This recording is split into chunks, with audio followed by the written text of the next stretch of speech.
का बताई भैया कि कहानी सुनाते हैं, सुनी। एक गांव भइल, गांव में का भइल कि शादी में आके एकदम शादी ब्याह के माहौल रहे, पूरा का पूरा माहौल गमागम चलत रहे। सब लोग के नेता उता पहुंच गए रहे, लोग खाए खातिर एकदम तैयार बा। अब बगल में बहुत 10-12 कुत्ता बाड़न सन, पूरा गांव के आइल बाड़न सन, मीटिंग होए लागल कि एक चीज बताओ, पूरा गांव के रखवाली हमनिया करी सन। रात के 12 बजे 2 बजे ठंडा में कुकुर के साला, फिर भी साला हमने के न्योता ना दिलो सन और दे। तो वैसे कुत्ता रुक साला, हम अभी आके देख के आवतनी गौवा में होत का बा, का बनता। गोई देख के गोइल देखे जैसे गोइल तो एकदम गरम गरम तेल एकदम गरम होते रहे। बस तब तक ले जो मिस्त्री जो कारीगर बनावल खाना, अब गरम तेलवा छान देता, पुनिया छीट लेता, छन से आवाज कइलक तो कुतवा जीभ लपलपाए लगल बा। उठैलक छनटा 10-12 छनटा मरलक साले के।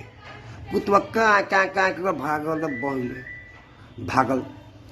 तो बाकी जितने कुत्ता रहलन सन, रे भाई का भइल रे कि भाग पहिले हो? बोला मत पूछ, तातले हमरा मुँहे पे दे दिलक हो।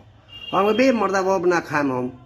दूसरा कहलक अच्छा ऐसन बा, रुक हम देख के आवतानी। बोलते बुनिया उनिया से एकदम बुनिया मिठाई छनात रहे। जैसे दूसरा कुतवा गोइल, बस जैसे पीछे खड़ा भइला, 4 आदमी छेक के ऊपर हेल फड़वा और मिस्त्री मार छनौटा के साले के लाल कर दे मुँहवा। भाग के ओइल, बोला का भइल तेरा का सेवा कइलक?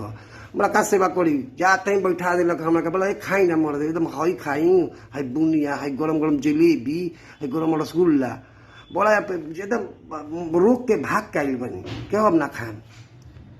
तो बोलो यार सबके सेवा होता, चलो हम ही एकदम पूरा सेवा करा के आवत तानी। कुतवा के भंडारा घर में घुस गई जाके, और जैसे घुसलक भाई का बताई, वहाँ 4 लड़का 4 गो लड़का सन रहसन।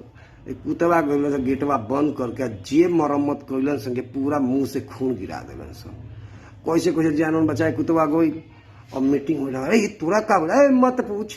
बैठा के मर्दे कुर्सी पे खाना खिलौलक, आ साथ में जाते थे बोले भैया हे कुत्ता साहब, भाई साहब भाई पनौ खा के जाई। अरे हम पेट ऐसा हो गए फाटे के, अरे खिड़की तड़प के भगनी रही।